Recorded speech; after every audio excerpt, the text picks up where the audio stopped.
so much. All right, terrifying what's happening in the state of New York. Joining me now to continue that discussion on the disgraced governor, former congressional candidate Liz Joy, and distinguished university professor at Touro College, attorney Thane Thosenbaum.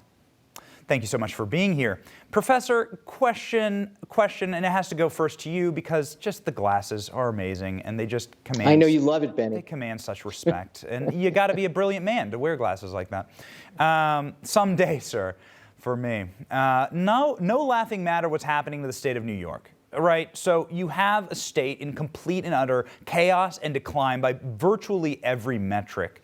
How does this state right the ship, as it were?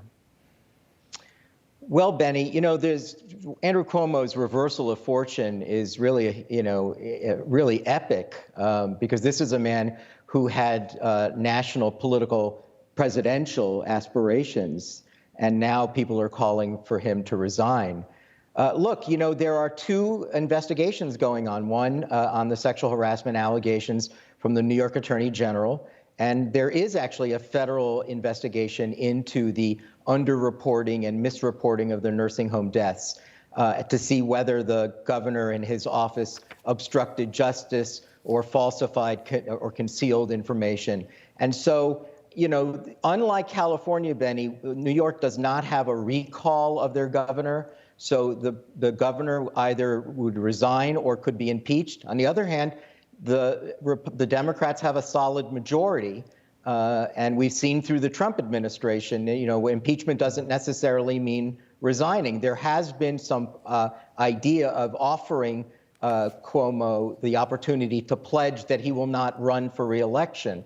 But I guess his position right now is there are two investigations, federal and state. Let them proceed. And I'll tell you what, eventually something will happen to me, but there's no reason for me to act prematurely.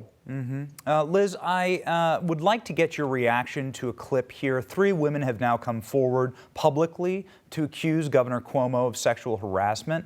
I'd like to play the clip for you, his response, and see what you have to say. I'm not going to resign. I work for the people of the state of New York. They elected me. Okay, so all right, I'm not gonna do anything. Will the people of New York do anything about this governor?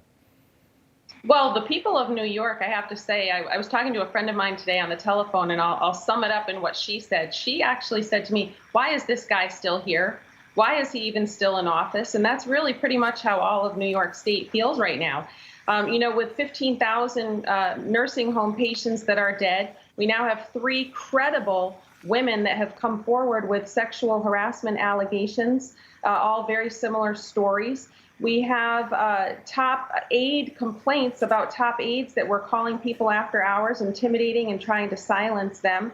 We have Andrea Stewart-Cousins, the Senate Majority Leader, who said, well, if one more woman comes forward, then we're going to call on the governor to resign. Well, I'd like to ask Andrea Stewart-Cousins, how many more deaths does there need to be? How many more lies does there need to be? Is 3 women not enough for the New York State Democrats? Benny, this is not a Democrat versus Republican issue. These sexual allegations, these deaths that have taken place, these are human rights issues, in my opinion. These are human lives. They have human families. And the New York State Democrats need to get it together, and they need to call on this governor to resign. And if he won't resign, they need to force him to resign. That's right. These are matters of the right to life and matters of being able to work in a free and safe environment. So he needs to resign. He needs to be gone. You're so right. How many more, how many more, how many more on both counts? Exactly. Thank you, Liz Joy, and Professor, for joining us tonight. Thank you, Benny. When we come back, I'll